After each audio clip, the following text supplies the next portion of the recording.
So in today's video, this young lady came on here to talk about how she had to escape her host as an au pair due to all kinds of issues happening. Let's get into it. I'm sneaking out of my host family's house. Let's go. It's 5:43 a.m. Oh my gosh, I'm literally shaking. That was the scariest thing ever. I couldn't figure out how to get past the gate, but I got it. And carrying all these bags, it's kind of scary. I just hope the train comes soon.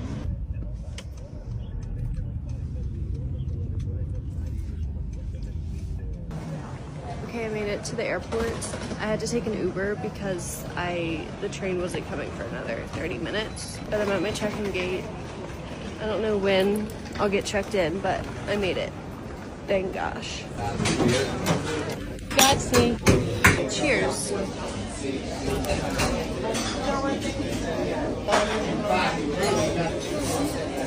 Good. So I'm still sitting here at the airport. I haven't checked my bags because I couldn't check until 2.5 hours before my flight. And I came here like 5.5 hours before my flight. So yeah, I've just been chilling. Fortunately, didn't get any souvenirs for anyone nor myself. So I'm just taking a little gander at the Italian food. I don't have any room to bring it home though, so I don't know if I'll get anything. I got past security, thank goodness. It's beautiful in this airport. I'm going to find somewhere to sit and maybe have lunch in a little bit. I still don't know my gate, so I can't go anywhere. Update, I got lunch. And I'm doing well on time, so I'll see you when I board my flight out of this dang city. I need to get out. I'm boarding at last, yay! It's 12:46, so we're boarding late, but that's okay. The highly requested story time on how and why I had to sneak out of my au pair family's house in Italy. I just want to first say that I did not expect at all that video to do what it is doing right now. I'm like still in shock. I'm like really like don't know what is happening right now. This is gonna be multiple parts, so I'm sorry, but it has to be that way because I have a lot to say. And I want to make a disclaimer. I did pay for my entire flight there and back. They paid for nothing, and I can promise you this was not a vacation in my eyes. Like, I did not spend over $1,000 to fly there and back in less than a week.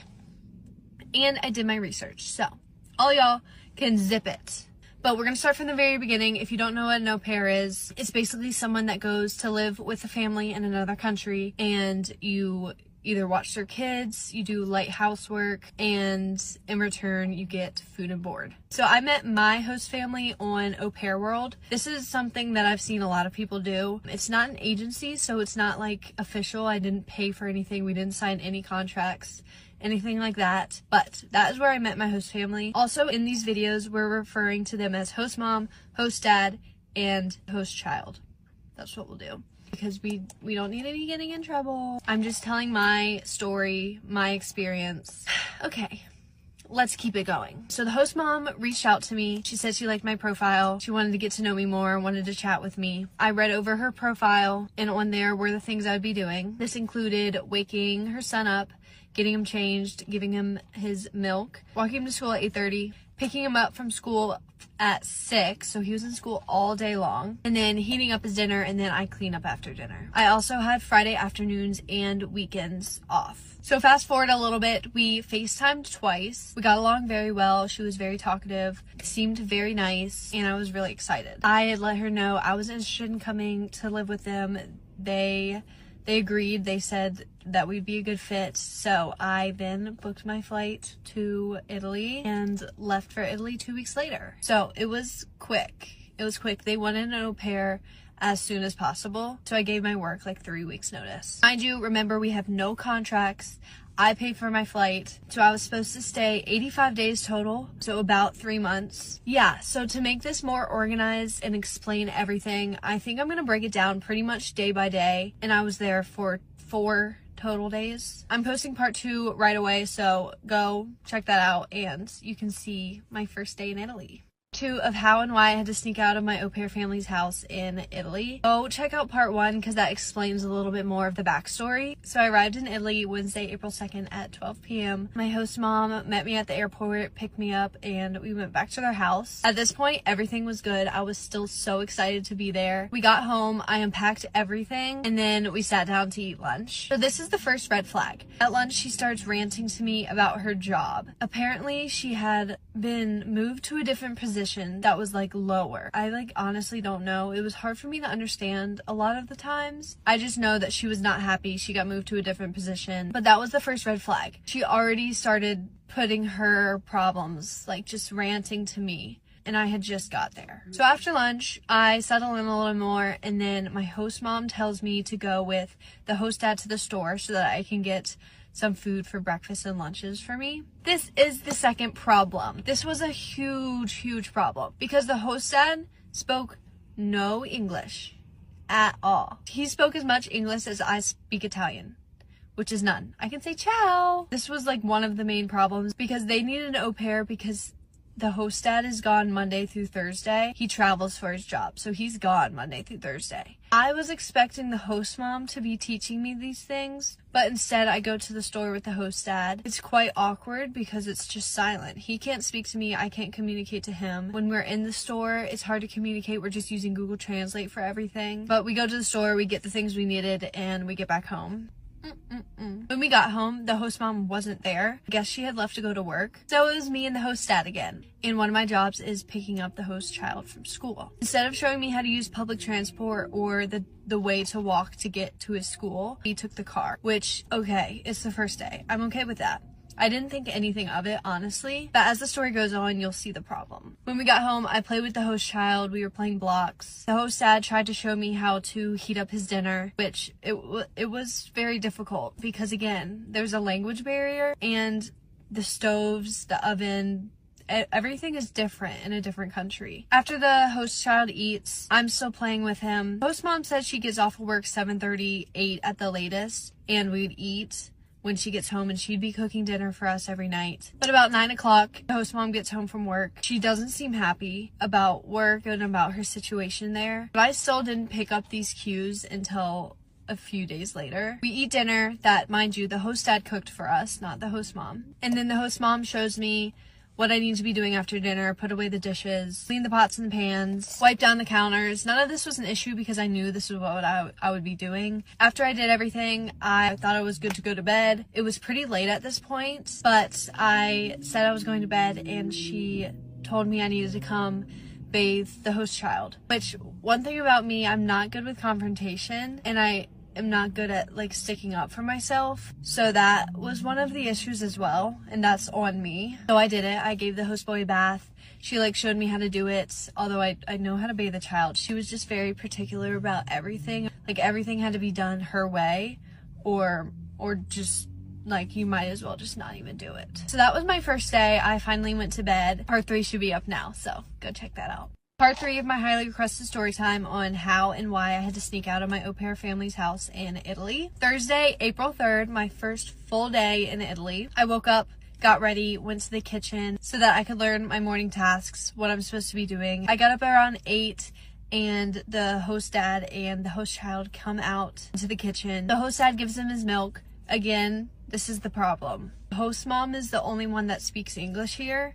The host dad speaks as much English as I speak Italian, which is none. The host child doesn't speak English either. The host dad is trying to show me how to do these things, but there's this big language barrier here. So this is why I just didn't understand why she couldn't have been helping me. The host dad got him his milk, didn't show me how to heat it up, didn't show me how much I'm giving him, nothing like that. And the host mom was still sleeping. The host mom ended up getting up at around 8:20. By the time we were ready to leave to take him to school, it was late and we had to take the car again, which I still needed to learn how to use the public transport or to walk the directions to get there. So we drive, take him to school. It's awkward, it's hard to communicate, but I do it. And then when I returned home, I decided to take a little nap. I was still jet lagged a little bit, so I took about a 2-hour nap, and I wake up to the host mom texting me, "Hi Ella, Where are you? So I get out of bed, I go into the kitchen, and she's there. Also, I didn't understand this because I thought she was supposed to be at work. Like, the things she says just aren't adding up. So she tells me that I should go walk around. So I'm like, okay, let me just get out.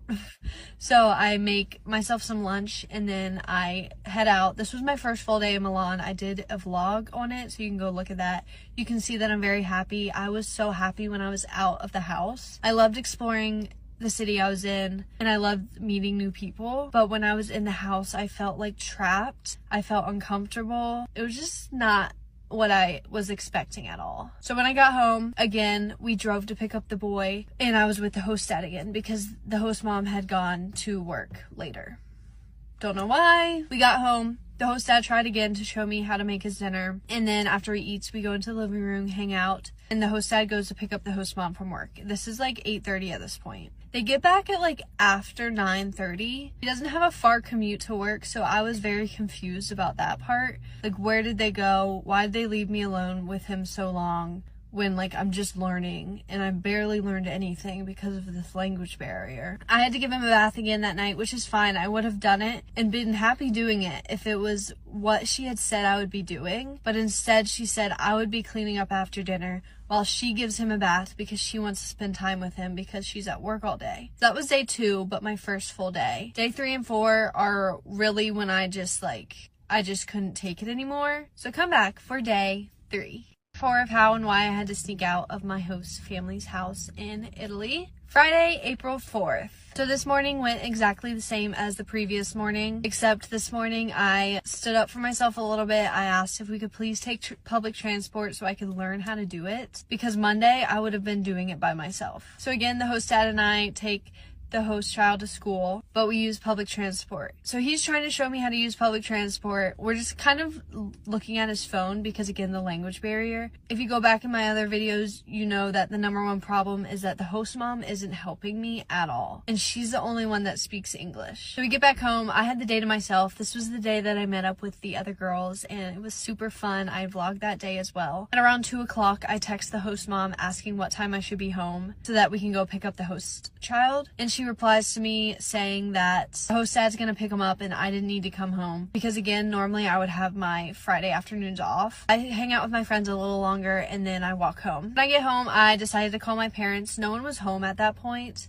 I called my dad and mom for the first time since I had been in Italy. I was very emotional. I got off the phone. I texted the host mom asking what time she'd be home, just because we'd been having dinner so late and I wasn't expecting that at all. Just not as late as we were. We were having dinner like 9:30, 10:30 every night, when she said we'd be having dinner 7:38. I texted her about 6 p.m. asking when she'd be home. She said about 10 minutes. So I get in the shower, I shower. At this point, the host dad and the host child were home. So I grab my Kindle and I go out to the couch and I hang out with the host child. He's playing, I'm reading. The host dad makes the host child dinner, gives him a bath, and then he's like still playing. At this point, it's like 9 p.m. The host mom is still not home. This is the first instance when my red flag alert immediately started going off. So she comes home a little bit after 9 p.m. I was still reading on the couch, hanging out with the host child. She comes into the living room and proceeds to raise her voice at me. She was not happy that I was sitting there reading. She asked me why the host dad was doing everything, why I wasn't helping him cook dinner, why I didn't bathe him,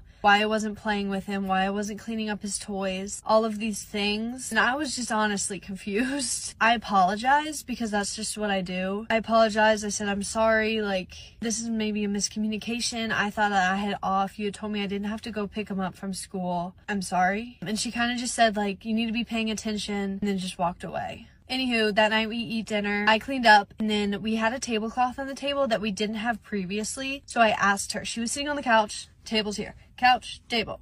I asked her what I can do with the tablecloth, and she tells me to ask the host dad. I just couldn't understand why she couldn't have just told me what to do with the tablecloth and why I had to go ask the host dad when the host dad doesn't speak English. Oh my gosh. So that was so frustrating for me. Saturday was the day that I just realized I needed to leave. I was not comfortable at all. There's a lot to say about Saturday, so come back for part 5. It should be up, if not now, in a few minutes. So Part 5 of my story time on why and how I had to sneak out of my au pair family's house in Italy. Saturday, April 5th, this day was the day that broke me. I just want to remind everyone that Friday afternoon, Saturday, and Sunday were my days off. I chose to spend it with them that day. We were going to Portofino. They were going to show me around Portofino. So I woke up at 8:15, got ready for the day, and was out and ready to leave by 9. The night before, the host mom had told me we were leaving no later than 9 as it is a 2-hour drive to Portofino and we want to get there early. So she walks out of her room at a little past 9 in her pajamas. She had just gotten out of bed. And honestly, this really really me because I was tired too. She had me up late the last night. She slept in and I was ready at 9. Okay. I didn't say anything. Of course I didn't. She got ready. I dressed the host child and we left. Got focaccia for lunch, which was really good. This was at about 12. Afterwards, we went to a beach and we sat there for about 3 to 4 hours. So after the beach, we got up, we walked around. This was about 5 p.m. And then host mom decided she wanted to stop at another pretty town. We went there, we walked around a lot. I will say, I was being left with the host child a lot. He's a slow walker, so they were walking way in front of me. And I wasn't gonna just leave the child, so I was walking with him, either holding his hand, or at times I'd pick him up and we'd run to catch up with them. But they were just kind of ignoring me and just leaving me with him. Again, it was my day off, but I chose to be there with them. So the next part is where everything just changed for me and I realized I just needed to get out of there. We leave at around 8 p.m. The host dad pulls the car around. I get in the car. The host mom puts the host child in the seats and we get honked at. Because we're just sitting in the middle of the road, duh. I would honk too. And immediately, the host mom snaps at me. She gets in the car, raises her voice at me again, saying that I wasn't paying attention, I haven't been helping at all today, and I'm not learning. First off, I was pushing the stroller at least half that day. I held his hand, I carried him. I stayed back with him while they were way ahead of us. So I was paying attention. You were not paying attention. She just snaps at me and I just wasn't understanding. But I was just okay. I just kept saying okay. There was no point in arguing with her. So at this point, I decided I wanted to leave. I changed my flight to the next day. I do want to say I didn't tell them that I wanted to leave for multiple reasons. 1, I felt uncomfortable. I didn't necessarily feel safe. 2, the host dad's job, I'm not gonna say a lot of details. It was something in a field that made me uncomfortable and kind of made me a little bit scared. And I didn't know how she would react. I decided that I just needed to get out of the house. I felt super trapped. On the car ride back home, we get stuck in massive standstill traffic. I was exhausted, so I fall asleep in the car. And then the host mom wakes me up and she turns around, she raises her voice again and starts telling me that I need to be reading to the host child. I need to be teaching him English, interacting with him, and again, paying attention. At this point, again, I was just so tired. I had a massive headache. I just wanted to get out of there. By the time I got home, it was around 11:20. That night is the night that I packed everything back up. And then in the morning, as y'all saw, I left. That is why I left. I did feel very uncomfortable there. I felt trapped. I had a really bad gut feeling. I just needed to get out. And that's my reasoning to why I had to leave. I want to thank everyone that has been supportive of me in choosing to leave, to trust my gut. That was my story, my experience. I hope you all enjoyed. So this video of Ella is a true epitome of how sometimes we override our own intuition and sense of agency over our lives and our ability to notice patterns. And my take on her leaving quietly like that is, I'm just giving her thumbs all the way up. These things not only happens in romantic relationship when it comes to people who cannot have simple agreements and have communications and ongoing communications and repairs and put effort into relationships even outside of romantic relationships. It can be sibling relationship, can be parent-child relationship, it can be work colleague, work boss relationship, all that stuff, relationship with friends and whatever. But the thing that I say and I continue to say, and that's my biggest thing, is to be authentically yourself, accept yourself, your tolerance, your preference, your bandwidth, what person A can tolerate, being okay with the fact that you cannot tolerate that, and knowing unapologetically your preferences to tolerating bullshit. And whether you're an introverted person, extroverted person, or a mix of it all, you're just okay with who you are, and knowing that somebody yelling at you, it's not okay, and looking at it like, okay, I'm saying something to him or her. Are they going to try to do repair? Are they going to show empathy, understanding, at least trying to meet in the middle? Or are they going to gaslight, project, manipulate, connive, make you feel bad at yourself, bring the worst version out of yourself all the time in that sad relationship?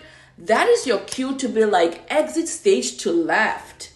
Knowing that this life is full of abundance, you can recreate that same desire that you want, but it might not be this, but this was here to teach you a lesson about yourself, your preferences, that as much as you're passionate about doing this thing, you're not going to sit in it to just tolerate toxicity, inconsistency, lack of communication, lack of empathy, yelling at you. You're an adult, you're here to help them, but they don't have to treat you don't treat you like trash. In order for you to be able to do the work, they can also try to meet you in the middle to make the work a bit easier for you. That woman doing that, yelling at her, criticizing her, all that stuff, and walking away to work from morning to like 9 p.m. And how do you feel yourself leaving your child with someone that you've just yelled at, neglected, and live with a husband who doesn't barely speak English and communicate? That speaks a lot to her mindset. She just checks out and expects this person to completely do the work in her home, which I get.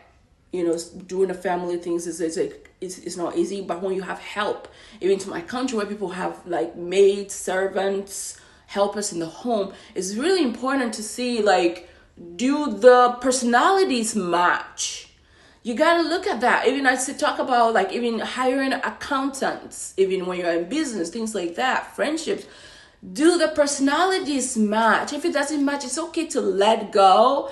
What your red flags are, your tolerance, your preferences might be red flags for you, but that can be a green flag for somebody. And your ability to let go of that person, to go find their person, that is the meat of it. Rather than trying to twist yourself into a pretzel to be in a situations, to try to make it work when it's not working, in constant chaos, walking on eggshells. Personalities don't match. Do the best you can and slowly find ways to exit.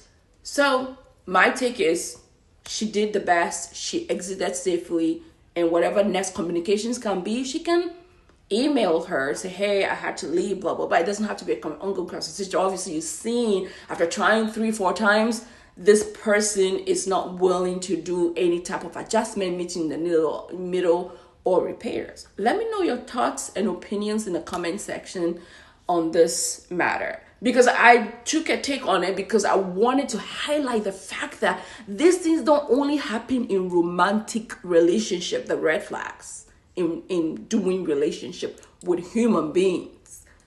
Okay, bye.